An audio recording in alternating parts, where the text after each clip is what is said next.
Bonsoir à toutes et à tous. Alors, comme d'habitude, vous pouvez laisser vos commentaires sur l'onglet voilà, où vous pouvez noter vos questions. Et à la fin de la session, j'y répondrai les unes après les autres en fin de session.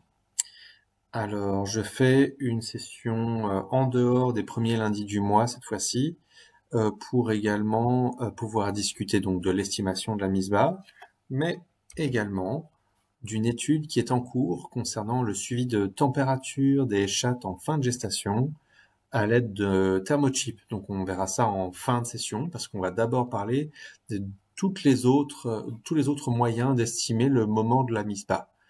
Entre autres sur la base de la saillie, sur base du suivi de chaleur chez la chienne, de l'échographie, des estimations échographiques qu'on peut faire aussi bien chez la chatte que chez la chienne, sur les estimations radiographiques et enfin, estimation en toute fin de gestation, euh, estimation grâce à justement la prise de température régulière.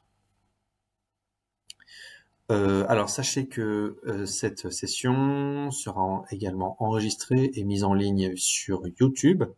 Donc n'hésitez pas à liker et follower pour qu'il y ait un maximum de visibilité sur ces différentes plateformes.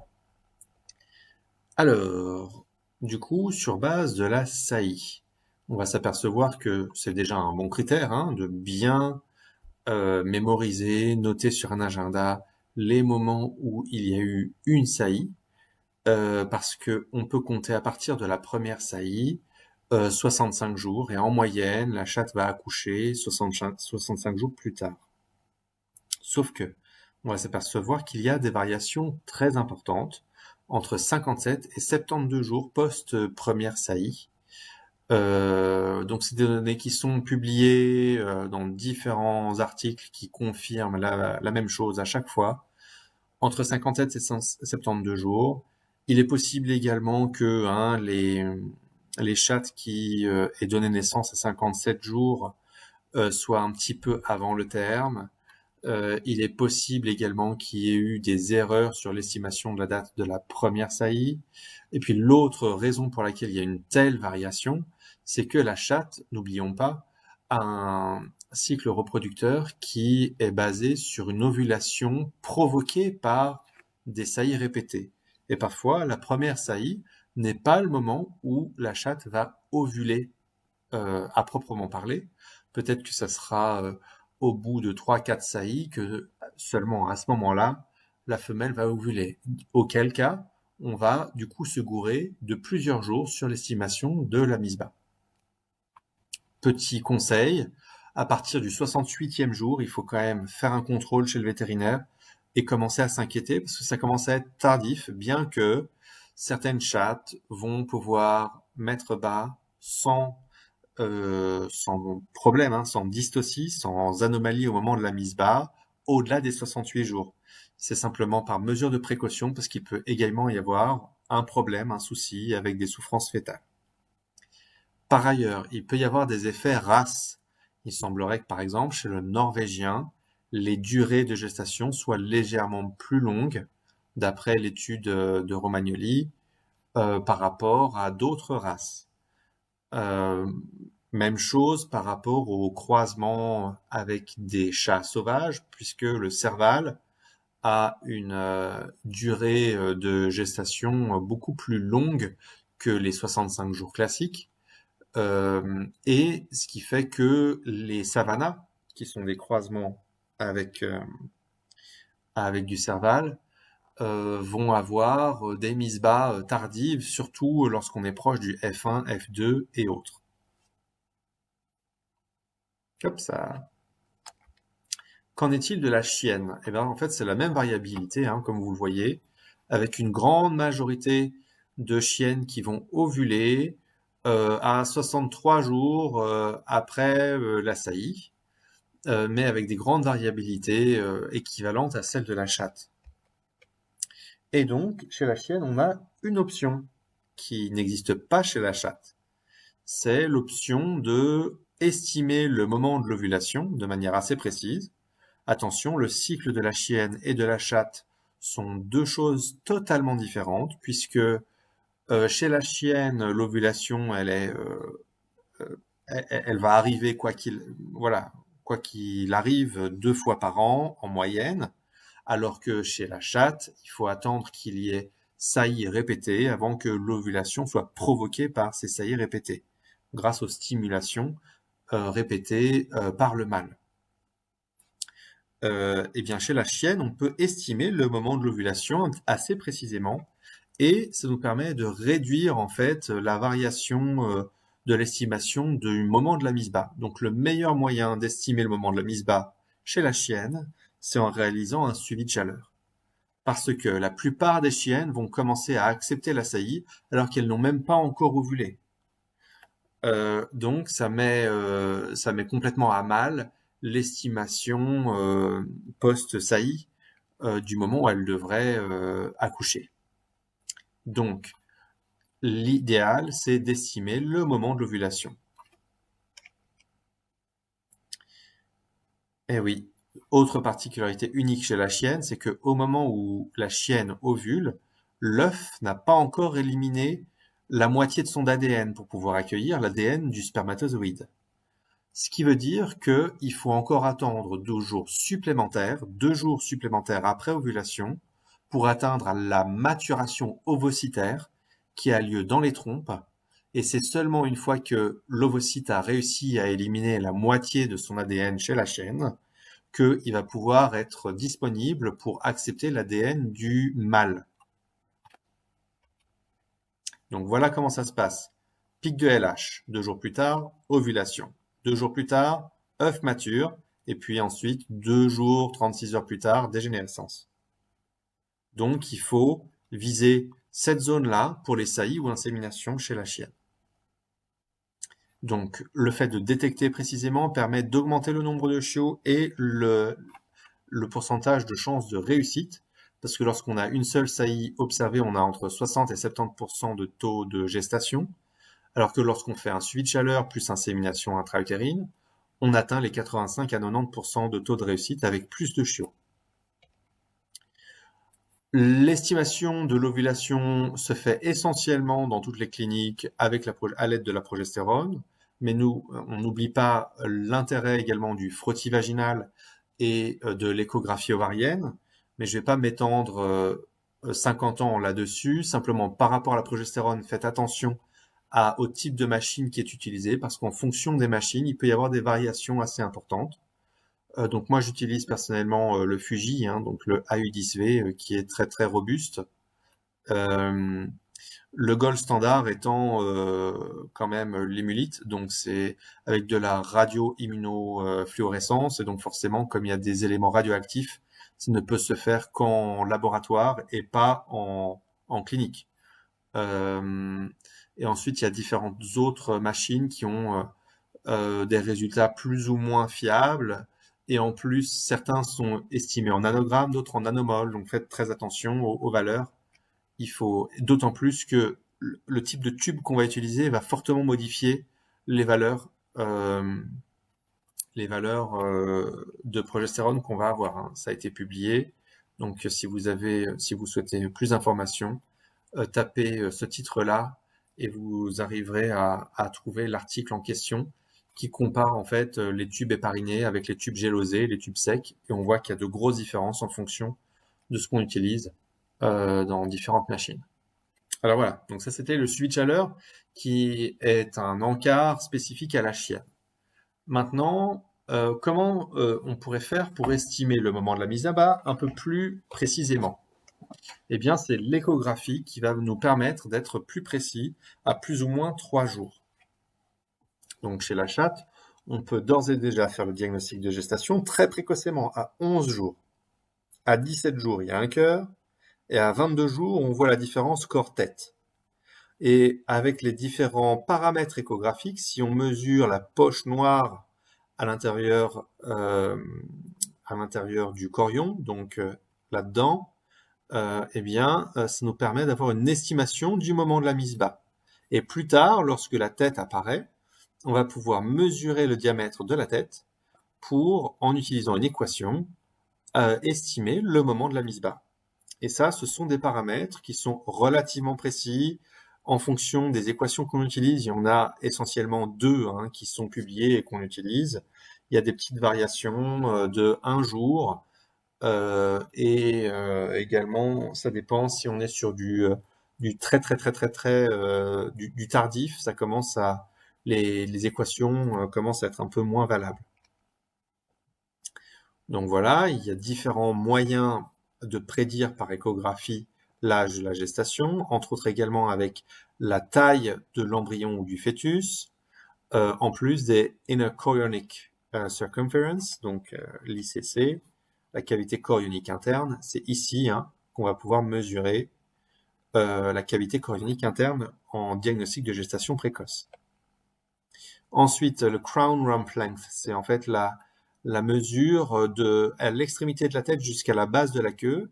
Et ben, on voit que en fonction de la date de l'échographie, on va avoir des mesures différentes de la taille du fœtus. Et ça nous permettra donc d'estimer, par ailleurs, le moment de la mise bas. Vous voyez, il y a différents paramètres échographiques sur lesquels on peut se baser. Donc ici, d'autres formules en fonction de ce que l'on souhaite mesurer. Et simplement, pour qu'on comprenne bien ce qu'on voit à l'échographie, à chaque fois, l'échographie, c'est une coupe 2D. Donc forcément, si on met donc la sonde de cette manière-là sur le crâne, alors on va voir les hémisphères droit et gauche qui vont apparaître, et cette coupe sagittale, on appelle ça une coupe sagittale, avec la séparation des deux hémisphères qui est un peu plus blanche au centre. Et à partir du moment où on observe ça, ça veut dire qu'on est bon dans l'estimation du diamètre bipariétal. Le diamètre bipariétal, c'est le diamètre du crâne, et c'est, je pense, un des moyens les plus précis par échographie de nous donner la date de la mise bas. Ici, on a les cavités chorioniques internes lorsqu'on est vraiment sur du diagnostic de gestation précoce. En plus de ça, l'échographie nous permet également de estimer à l'avance s'il y a des anomalies fœtales importantes ou pas. Donc là, on voit un exemple d'un chaton qui avait vraiment des gros soucis, comme on peut le voir, et on a pu en fait le prédire à l'avance par échographie.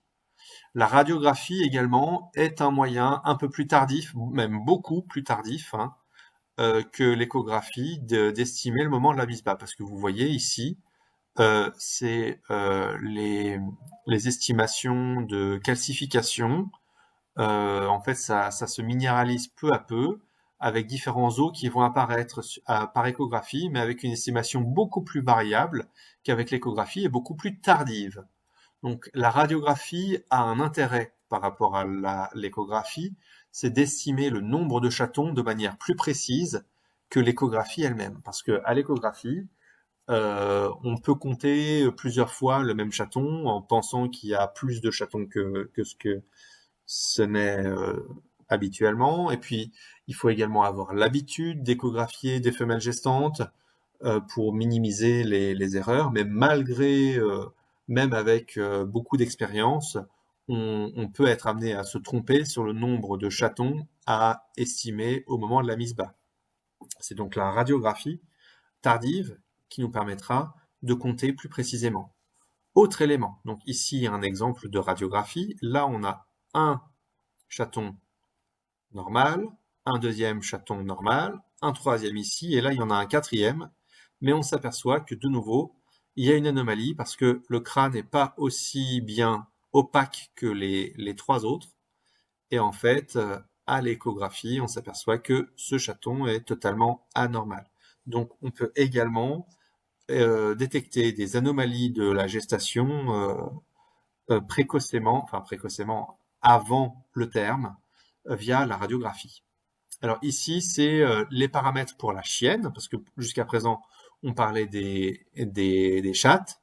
Maintenant, pour la chienne, exactement le même principe que pour la chatte, l'échographie et la radiographie sont deux éléments permettant d'estimer le moment de la mise bas, avec exactement comme pour la chatte, la cavité chorionique interne et le diamètre bipariétal qui sont les deux en fait, paramètres principaux qu'on va estimer à l'échographie, avec ici quelques estimations radiographiques.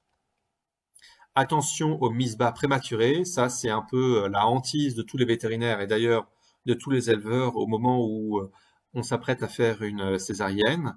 Bien faire attention, même si un animal commence à présenter des signes de mise bas, est-ce que c'est vraiment le moment de faire une césarienne ou est-ce qu'en fait elle est en train d'avorter? Donc évidemment, hein, c'est des expériences qui sont assez traumatisantes et il faut faire attention à ces situations qui sont très difficiles à évaluer. Donc pour ma part, je fais systématiquement des estimations de diamètre bipariétal, des estimations de viabilité fœtale et de progestérone pour limiter les risques. Et maintenant, on va enfin parler de la température. Donc là, on est vraiment sur la fin de gestation et on veut savoir quand est-ce qu'elle va démarrer son travail. Eh bien, chez la chienne, ce qui se fait de manière très commune, c'est de mesurer la température rectale 3 fois par jour. Et en faisant ça, on détecte dans 70% des cas une chute de température 12-24 heures avant la mise bas. La chienne va commencer à être agitée. Et en fait, c'est les premiers signes de la mise bas, précurseurs, avec d'ailleurs le col qui commence à s'ouvrir et le bouchon muqueux, c'est-à-dire ce qui va sceller en fait la sortie de l'utérus. Et ben en fait, ce bouchon mucoïde va sortir, cette glaire un peu jaunâtre. C'est typiquement le bouchon muqueux qui sort en même temps que la chute de température de 1 degré, 12-24 heures avant la mise bas. Cette chute de température est peut-être assez fugace et parfois on peut la louper même en faisant 3 températures par jour.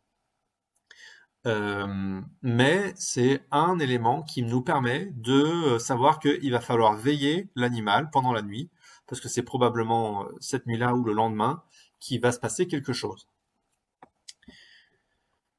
Par contre, le fait qu'il y ait une lactation, un comportement de faire son nid ou un grattage au sol, ça, ce sont pas des estimations suffisamment fiables pour estimer le moment de la mise bas. Parce qu'on peut les détecter même 1 ou 2 semaines avant la mise bas réelle, d'accord? Donc ne pas se focaliser sur ces critères-là, mais plutôt sur des critères objectifs, tout comme par exemple la chute de température. Et quid de la chatte? Eh ben justement, c'est le motif de l'étude. Évidemment que c'est très compliqué de mesurer 3 fois par jour la température rectale chez une femelle. Et donc du coup, c'est pour ça que ça ne se fait pas de manière classique, bien que on observait également chez la chatte une chute de température 12-24 heures avant. Et il se trouve qu'il existe maintenant sur le marché des puces d'identification, des chips, des thermochips, qui, en plus d'identifier l'animal, permettent de mesurer la température de l'animal. Et donc, l'étude consiste tout simplement à mesurer à l'aide du boîtier du thermochip la température des femelles 3 fois par jour, minimum 3 fois par jour, jusqu'à ce que la chatte mette bas. Et grâce à ça, bah voilà, hein, c'est en fait la feuille de suivi que je vais mettre en ligne là sur la page Facebook, que vous pourrez télécharger et remplir et me renvoyer si jamais vous avez des femelles avec thermochip. Ça permettrait, avec suffisamment de nombre, de répondre à différentes questions. La première question, c'est est-ce que la thermochip est fiable? Il semblerait que, pour le moment, on ait de très bons résultats avec sur les retours que j'ai eus de l'année dernière, 75% de chattes qui ont une chute de température dans les 24 heures qui précèdent la mise bas.